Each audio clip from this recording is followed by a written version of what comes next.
very seriously considering applying. So Caleb, let's start with you introducing your two friends that are here today and one for the first time and thinking about us. So everybody be nice to them, will you? You know, pretend like, you know, that you're just perfect. Yeah, this is my friend Jaden, and then this is Ben as well. We all have the same job at the MTC, like infield mentoring. And just getting to know each other over this semester, like they're both in the program, and thought that seminars would be a great way for them to really get to know everybody and the professors and more about the field. Well, please stay after, enjoy soup and salad and lunch with us. Dr. Rich is our chair, and he would love to talk with you. We have Dr. Larson. Will you wave your hand as well? And it's Heather here, Dr. Larry. There'll be a few more. Okay. Yeah, so there'll be a few more of the faculty, and they would be happy to talk with you. And Natalie, tell us quickly about your background. Yeah, so my background is family and consumer sciences education, and I did the design thinking minor. So I recently graduated. I'm working at BYU Online right now, helping to design those courses, which is a lot of fun. So just really passionate about, especially the Canvas courses. So I'll be applying for this upcoming year. Wonderful. I hope you get in. Yeah. You know, for a word of prayer, folks. To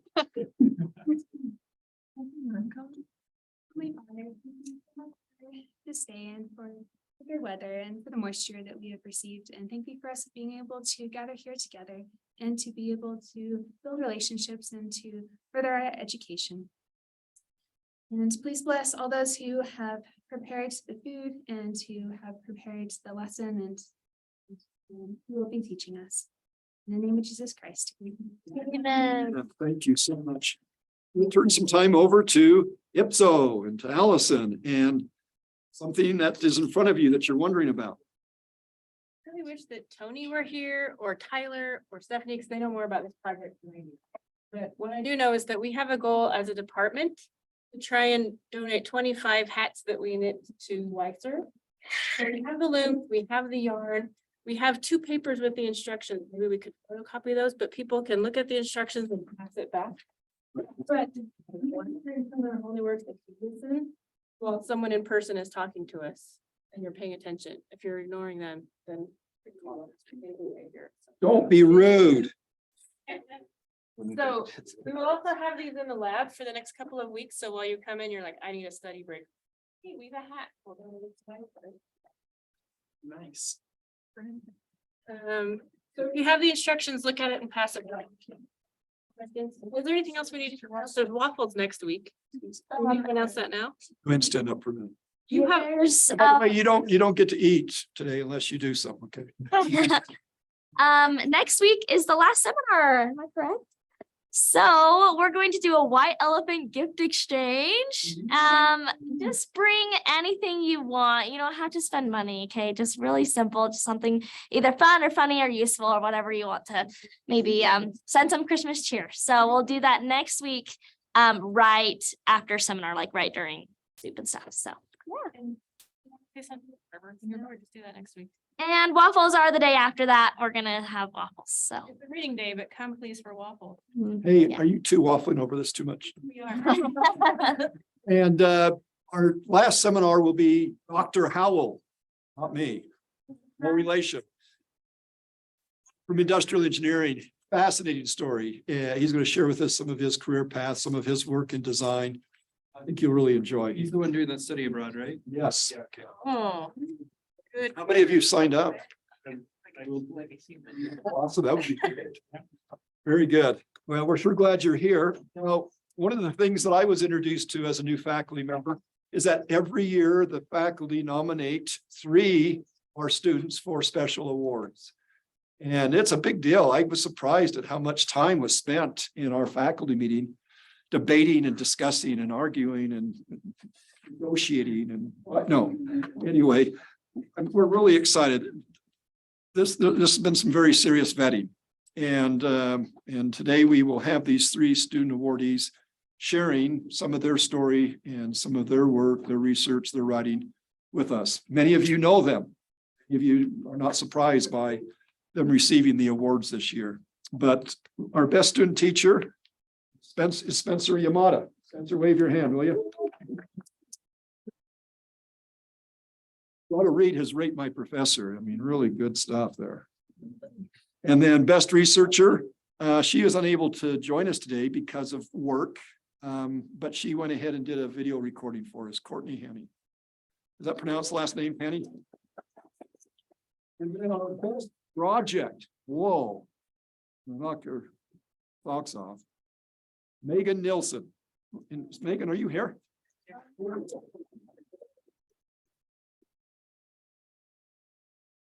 are so excited. And the best TA, Echo Booth.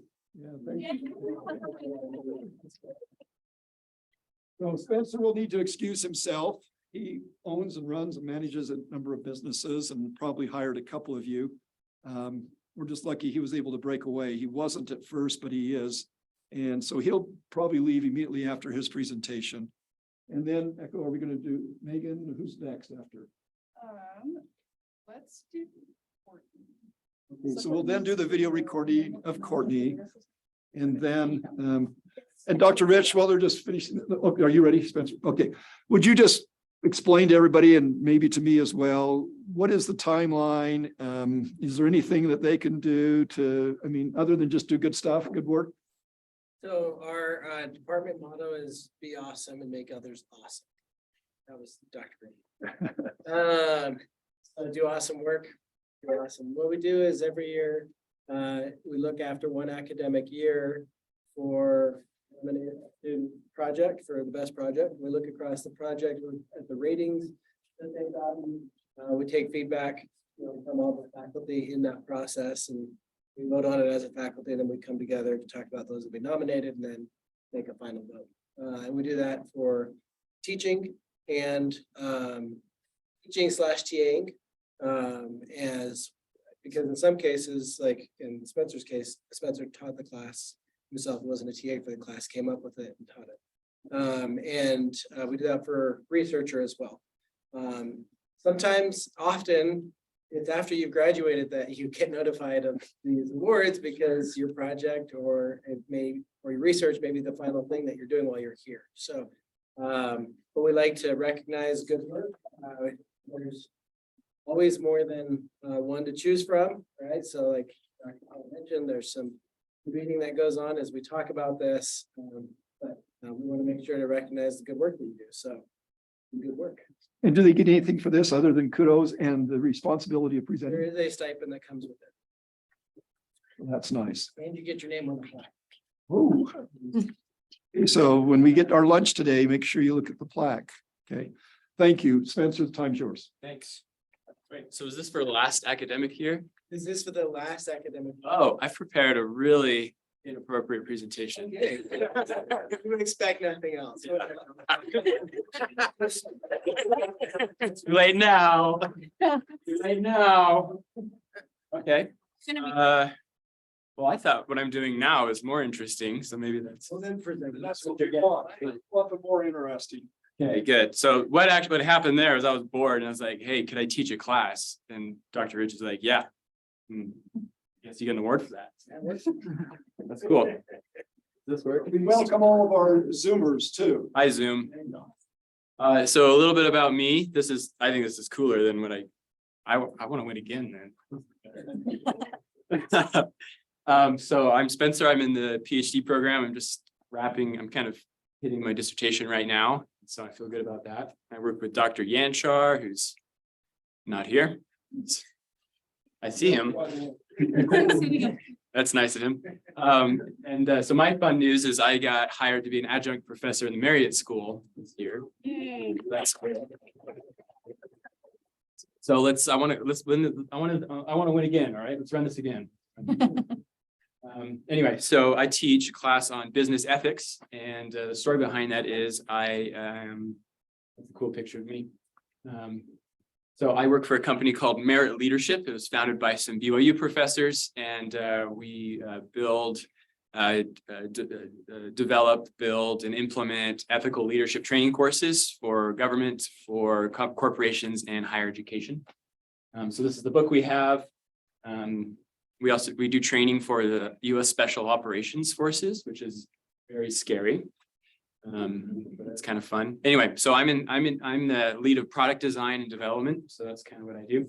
And so basically the Marriott School uses our product and there was an adjunct spot open and I interviewed for it. And I said, if you don't hire me, I will train the person you do hire. So you might as well just hire me. And they did. So good. So another cool picture of me. I'm behind schedule here, so I gotta run. So I do a lot of different things, a lot of hats. So I manage the LMS. I'm the lead graphic designer. I manage the timelines for the projects. I'm on the sales calls. And then I manage the customer relations afterwards for all of our students. A little heads up to my TA, not my TA, my intern who is here. Let's give it up to Rebecca back there in the corner. What's up, Rebecca? That module you developed for me, actually, I did it on Monday. And they didn't hate it, yeah. Really good for business ethics, right? Anyway. So basically, the story is that we needed to develop a new ethics curriculum. The ethics curriculum that's used in business schools are really boring. Students hate them. They've actually been shown to decrease ethical activity after taking them. We also over here. Oh, where's our camera? Is this better? Wherever you're not blind. Okay. Yeah. We can see the slides. Okay. Oh, yeah, there's nothing in this corner. Yeah, and our company needed money. And so it's kind of an expensive sales process to pitch a company and get them to buy our products. You know, it's really long and laborious, and then they don't need it again because it works the first time.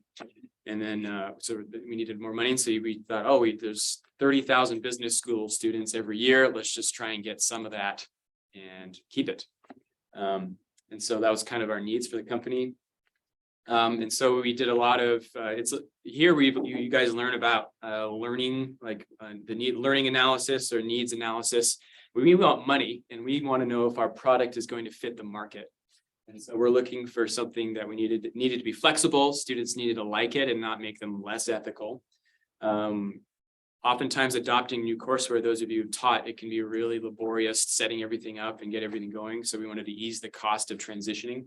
And also professors are kind of just shoved and given like a dumb textbook and then they hate it and then nobody helps them with it. So we wanted to provide more of an immersive experience.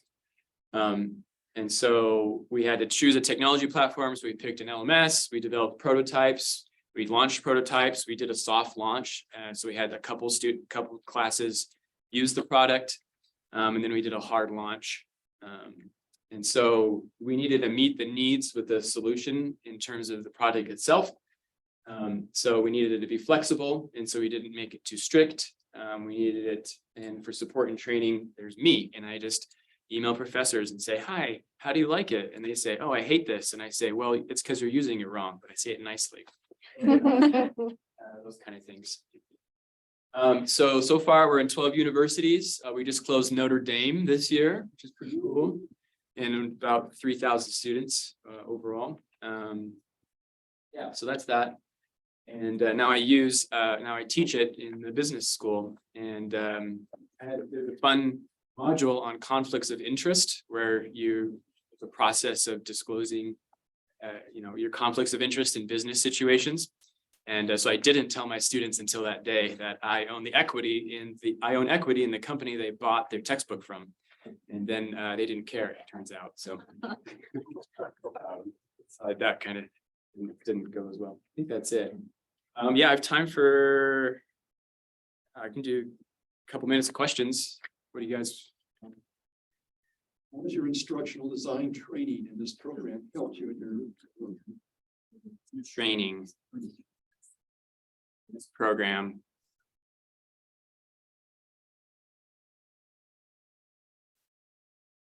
This was a while ago. other than hiring our students? Just one, and I fired her, so we ran out of money. I don't know, that feels like a blur to me, honestly. It just became part of me, you know, I just exude it now. Sorry, that's not very helpful. No. Questions? Which LMS did you choose? Moodle. Open source, it's free. And we just had some specific needs in the back end, so we had to be able to hack it. So we needed an open source one.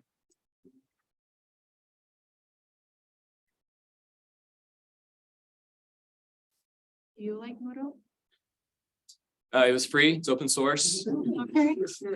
back end. That's what we use a lot in Europe. 50-50.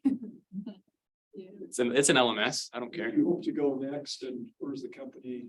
Where long-term? I don't want to talk about that. We had to fire Rebecca, so it's not that good. Yeah, How many sections of this class do you get to teach each semester? just one. Next semester, I'm doing 2.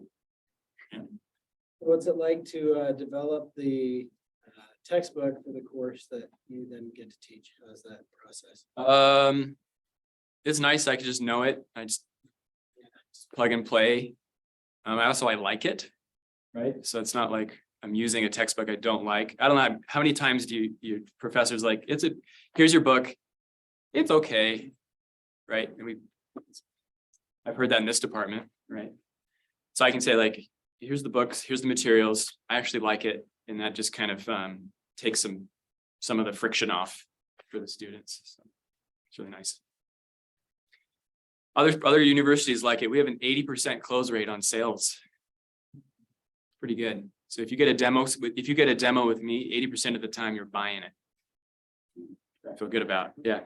I imagine you tried out the textbook or a course or whatever, prototyped and stuff, but what's been surprising or what's come up with the students actually teaching it that surprised you, that you didn't expect after all the development? Yeah, I think a lot of the online development, like activities and stuff, I realized how I worded a lot of these things vaguely. And I was like, oh, I'm reading this and I'm like, and this really needs to adjust this or that, or like a little thing off will just will kill them, right? They're just dead in the water, what they want to learn.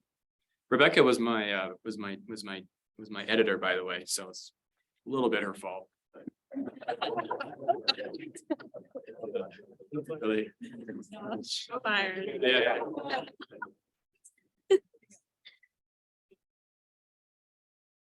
Yeah, then I have a TA, she does all the work. I just show up and teach and go home. It's great.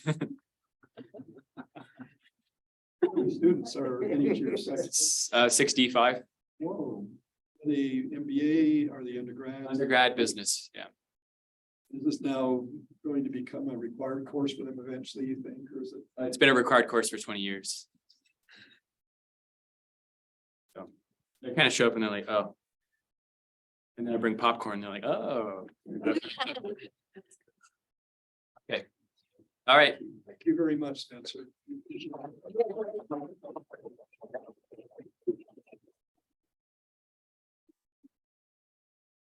I gotta go teach.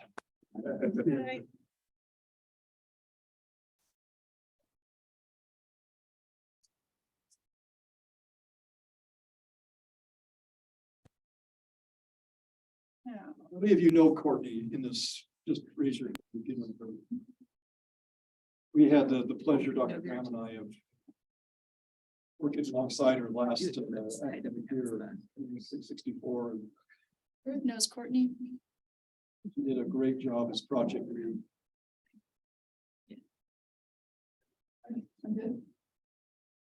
She just had a brand new Hey baby. everyone, I just wanted to apologize for not being able to be here in there in person. As you're listening to this, I'm in a work meeting, but I would be happy to take any questions that you have in email, and just answering them that way. I wanted to talk about what I've learned, applied, and accomplished with an emphasis on the research that I've conducted. But before all of the design and measurement track people tune out, research is not just for people planning on doing a thesis or a dissertation. In fact, I was a design track student, but I did a thesis because that's where I felt like my instructional design experience was the weakest. And that kind of leads me on 2 tangents. The first is that the #1 piece of advice I would give the current cohort is to take advantage of your time that you have to be able to dabble. well, you don't have as much time or opportunity for dabbling after you graduate. And the best thing that I did for myself as a student in the IP&T program was to give myself a wide base of experience, working with experiences in nonprofit, corporate, higher ed, even the church learning stuff, being able to just see all of those different avenues where I could take this field, and then also taking classes in the research, measurement, and design track kind of areas so that I could feel well-rounded as an instructional designer. So that's the first tangent. The second tangent is that research is not about publishing papers necessarily. Research is about answering questions. And so when you're doing primary research, that usually comes down to publishing a paper and getting the answer that you found out there.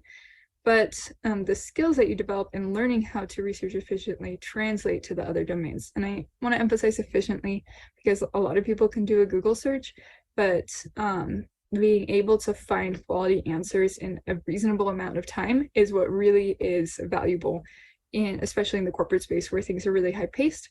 You need to be able to do it kind of quickly and feel confident in what you're finding.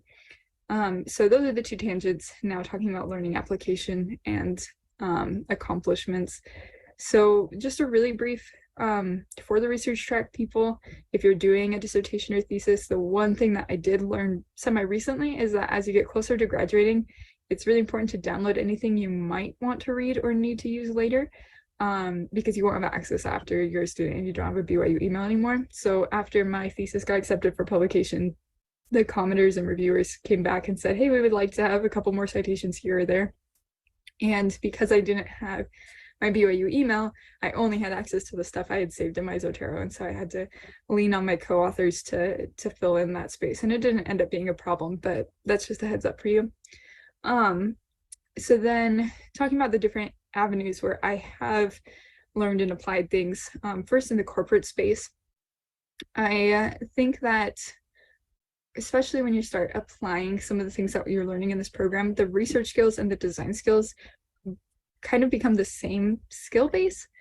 And so, for example, persona analysis and generation, my department that I work for within Health Catalyst, which is the company that I work for, they're starting to be asked to participate a little bit more in the product training aspects of the company.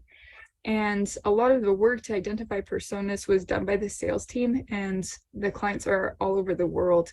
And so I don't necessarily have the luxury of interviewing people or sending out a survey or a lot of the things that you are taught to do in the instructional design class to generate personas.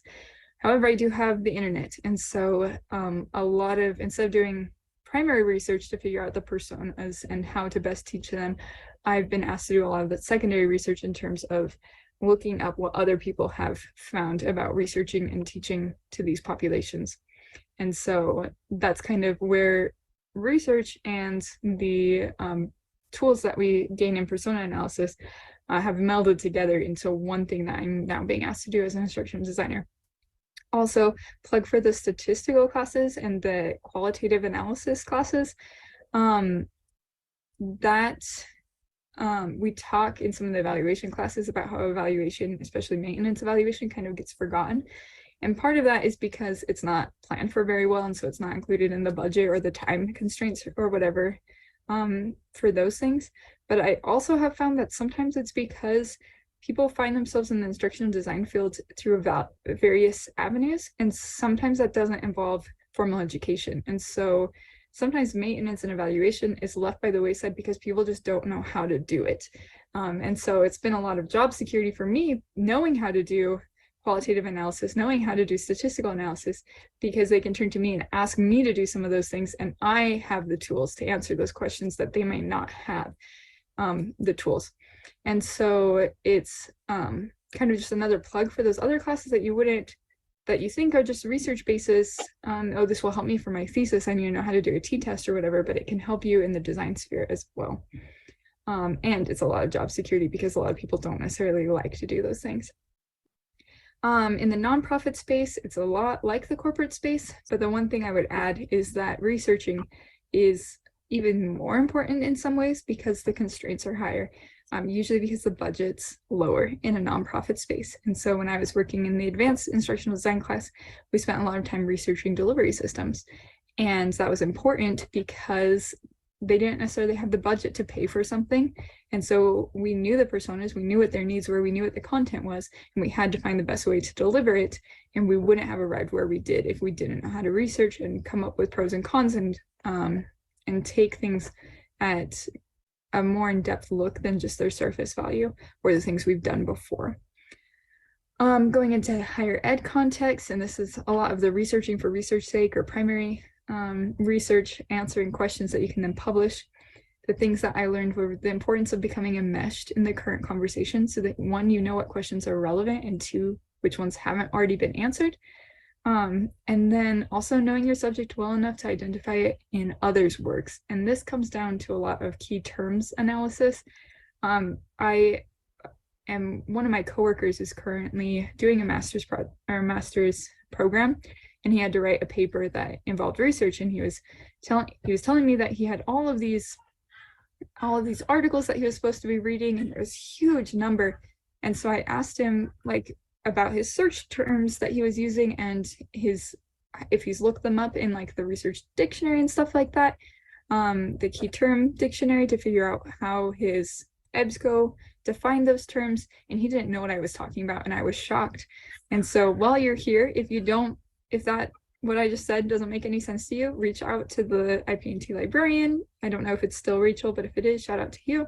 Rachel. And then since Rachel You go, in the Rachel. review class, figure out how to research well, because I guess not everybody has that in their programs, and it's a huge part of what I mean by research efficiently, making sure you know what key terms you're using so you can narrow down your results well. And then I wasn't specifically asked to talk about this, but I wanted to talk about research for personal needs as well, because as an instructional designer, you learn to adapt content for your audience.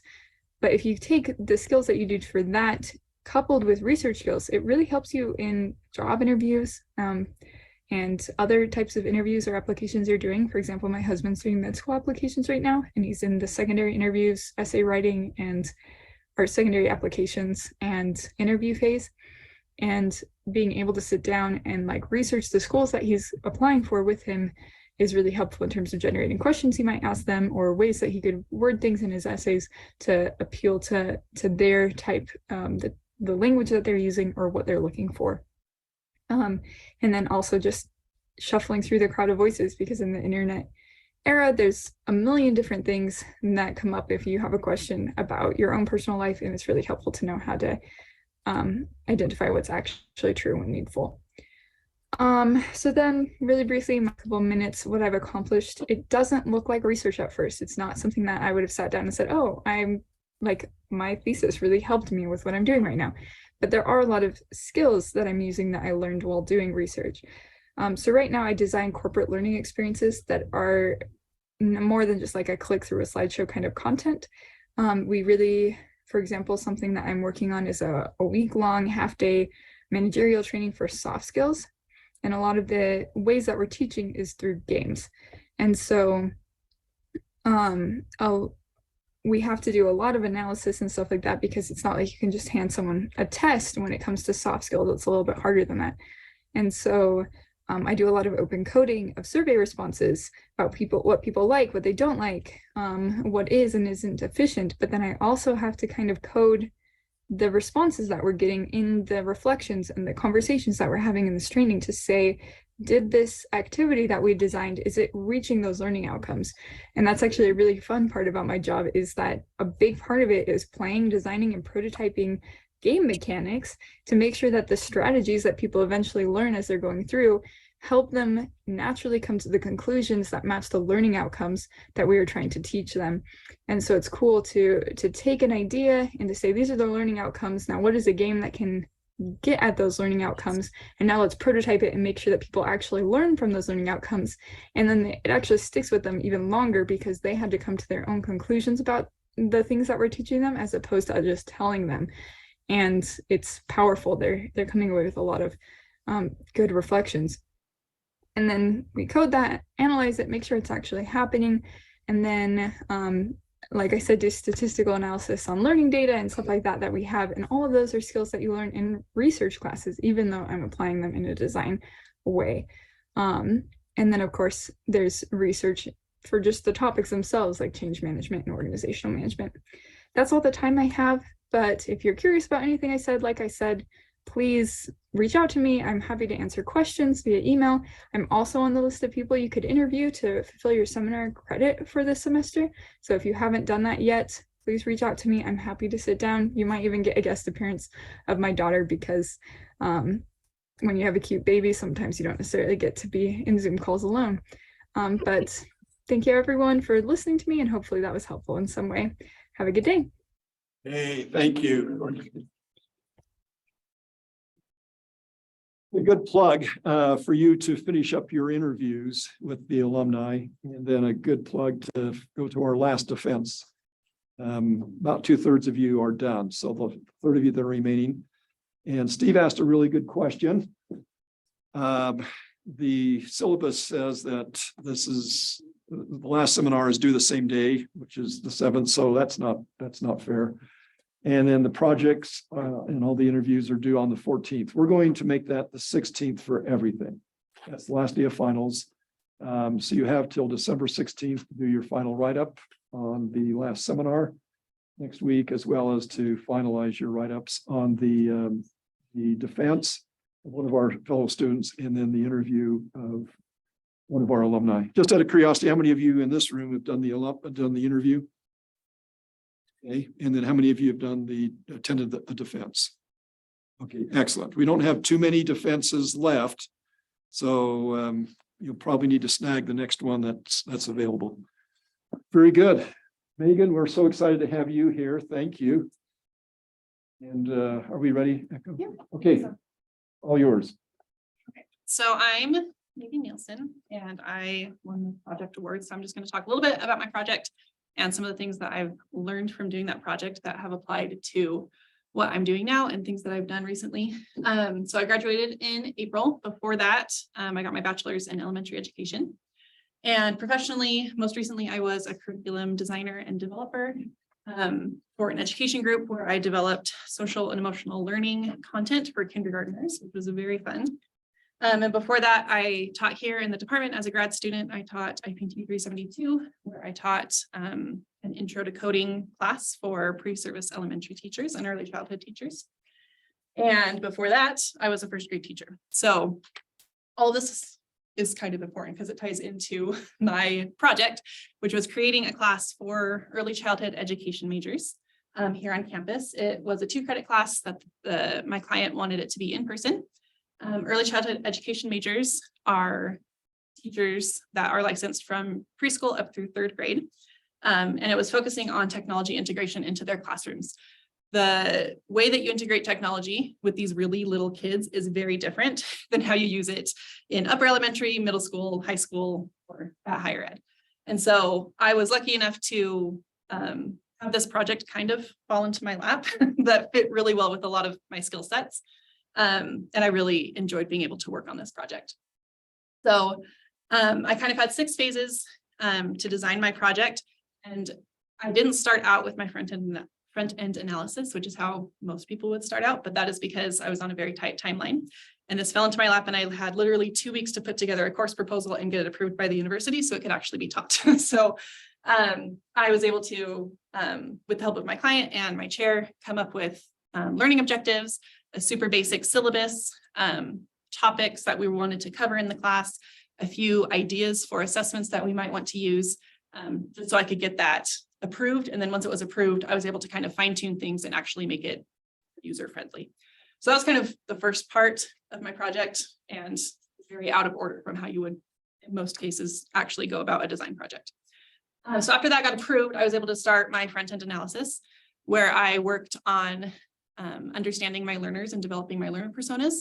I was lucky enough I felt like I actually knew my learners really well because I was one of them at one point, and I taught a lot of them in the class that I was teaching and had a lot of interactions with them and kind of knew what was currently going on. I had taught in an early elementary school classroom, so I kind of felt like I knew my learners a lot, but I also wanted to make sure that I wasn't missing a key detail that I actually needed.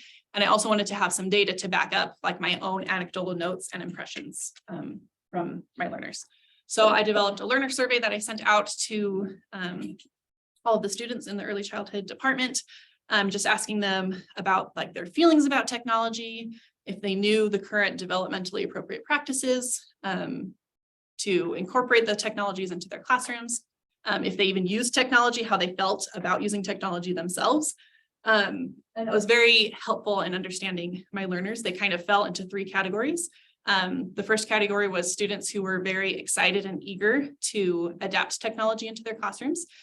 They were excited about it. They were highly motivated to use that technology and to learn more about it. The second group was students that wanted nothing to do with it, basically. They were very much, I don't like technology. I don't see its place in the early childhood classroom. I don't really understand like why we have to even learn this. And then the third group of students were mostly students who just saw kind of this class or the ideas of integrating technology into the classroom as just kind of like a checklist item, something that they had to do, something that they had to learn in order to graduate and be able to actually.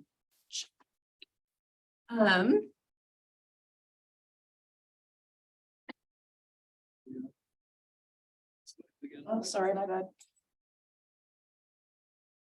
Oh. Okay. Another part of my front-end analysis was doing a content analysis.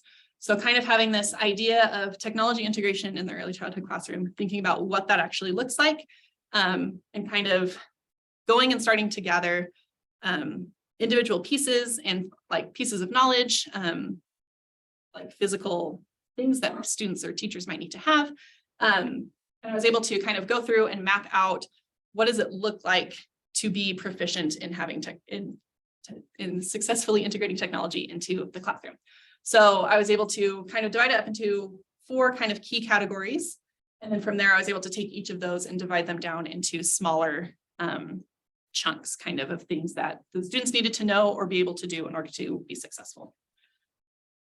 So after I did my front-end analysis, I started working on gathering the content for the course. My client had a lot of things that she wanted, that she specifically wanted the students in the class to be able to know and be familiar with. So I had a good jumping off point with a few of their professional organizations that had different kinds of documentation and standards that they had. So I had a good jumping off point from her of things that she wanted her students to know and understand. So during this phase, I really focused on gathering readings that I thought would be helpful to students, gathering videos, and also just educating myself on the best practices because I hadn't been in the classroom for 5 or more years. Technology changes so fast. So I want to make sure that myself, that I knew kind of the best practices and things that I should be doing anyway, so that the students could have the best content that they needed. After I had the content together, I worked on creating my student content. I housed all of this in Canvas just because that's what the other IP&T undergrad classes use. And that's what I was familiar with. And I developed all of the readings, all of the class activities, any assessments, pretty much anything that you do in a course. That's what I developed and designed. And I wanted it to be very clear what I was expecting of the students. This was something that I had noticed in the 372 class that I taught, is that often I would get students ask me, so am I supposed to do this reading before we come to class? Do we do it after class? And they were just often confused as to the timeline of when they should be prepared in certain areas to do things. So I wanted to make it really clear that we had like before class, you should do this reading and just try to make it as clear as possible so that there's less opportunity for misunderstanding. And then I had like what we were doing in class that day, what the topic was, if there was any materials that they would need in class. So this one, the students for this lesson would be doing a center activity. And so I wanted them to be able to access the task cards for those centers. And then they also had an assignment about how they participated in that class that needed to be done in class. So I put all of that there. And then what I expected them to do after class as well. And we actually started implementing this kind of system in 372 as I was designing this, and it helped tremendously in the amount of questions that I was getting, and I think that the other instructors were getting about like when things were due and to do them. So after I created the student content, and the assignments, I worked on creating the teacher content. I didn't know who necessarily would be teaching this class. And so I wanted it to be very easy to implement and very clear, like kind of what my vision was. Because I had all of this great student content and great learning opportunities and ideas for the students. And it wouldn't be that helpful if it couldn't be executed by the instructor. So I spent a lot of time creating very detailed and clear lesson plans, slide decks that could be used. And also I created like a pre-lesson checklist with different things that the instructor might need to do. Like if they need to message the students to remind them about something, if there was something that needed to be graded or a discussion that they needed to check on, or materials that they needed to prep and make sure that they had ready to teach the class. And then I also created instructions on how to set up the class at the beginning of the semester and how to set up the weekly surveys and the semester surveys that I built into the course for an ongoing evaluation. That was something that, again, is different about my project, is that this class hasn't actually been taught yet. It will be starting to be taught next semester. And so we didn't have a trial class to like through, and I couldn't do any evaluation on the actual class. But I was able to build in a lot of evaluation aspects to the class so that it can be continuously evaluated each week and each semester, so that it can be improved and made better by whoever is instructing the course. So I was able to set up detailed instructions and checklists for the instructor to try and make it as seamless and easy as possible. And then after I created all of that information, it was time to finally review and finalize my project. I had everything together and I did a final presentation to my client. I made a few changes that she asked for, mostly in terms of like the schedule of when things were taught. And after that, I was able to present and defend my project to my committee. And then kind of from this, there were 5 kind of big things that I learned. The first one is that even if you know your learners, make sure that you know them better. Like I said, I had experience. I was one of these learners. I thought I knew them pretty well, but I was also able to gain new insights by actually talking to them and listening to what they had to say. And I think that made my design a lot stronger, and also made it a lot more clear who I was designing for when I was actually designing these activities and this instruction for these students. Clear learning objectives, make clear guideposts. This was something, again, I had 3 very strong learning objectives that I created in the course proposal before I submitted it. And those are the things that I could not change. Like the university accepted those learning outcomes and expected this class to cover those outcomes.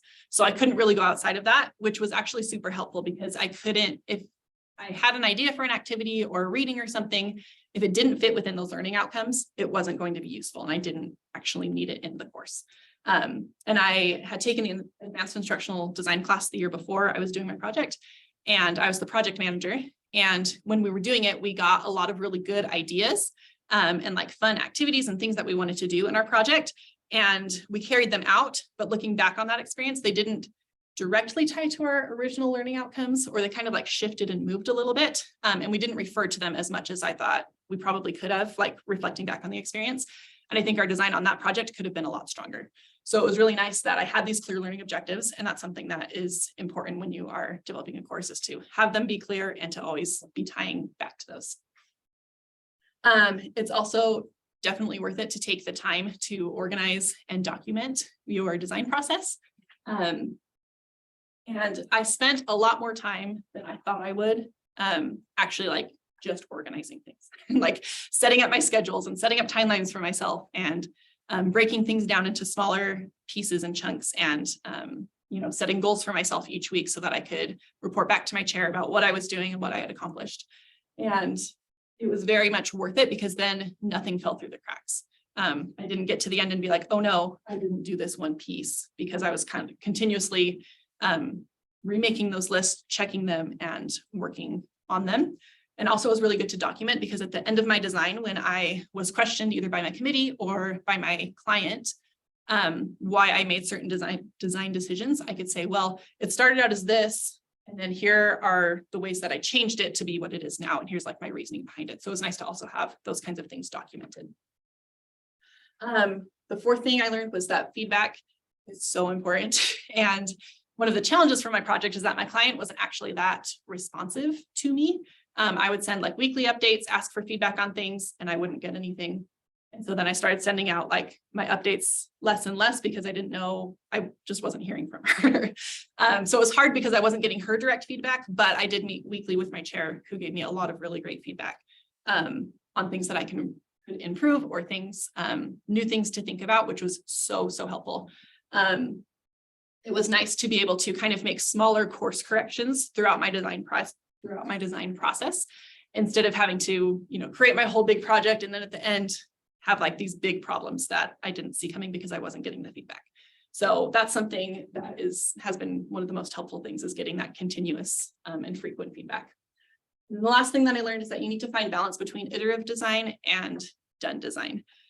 You can always be creating new iterations of your courses or of your designs, and you can always be trying to improve them and make them better, but you need to decide at what cost. Like, you need to decide, when is it going to be viable and good enough so that it can be done, versus making it, chasing after the most perfect design that you've ever designed in your entire life. Because if it never actually goes into production and goes to help people that you're designing for, it's not actually going to be useful. And these things I have totally taken and used in my most recent designing experience, which has really helped my designs in my most recent experience be even stronger than any of my previous designs that I've been working on. So that's all I have. You also recognize your chair. And who is your chair that? Dr. Rich was my chair. We recognize you too, Dr. Rich. Thank you for being such a good chair. Do you have a burning question for her? We have a minute or two. If not, I'll also be here for soup kitchen. So. And award winner is going to go first in line. Very good. James, stand up. We missed you. You came in. We want to welcome somebody else that's checking us out, joining us. Give us a speech. I'm the person you recognize. I don't get the demographic of most applicants. My son is actually a student here. He is applying to this program. When he told me about it, it sparked a renewed desire to come back to school, which I swore I would never do. And just very pleased to have the opportunity to make acquaintance with it. Yeah, we're so glad you're here. We have another mother-daughter in the program, which has been a lot of fun. So yeah, we just have to keep them in different class. No.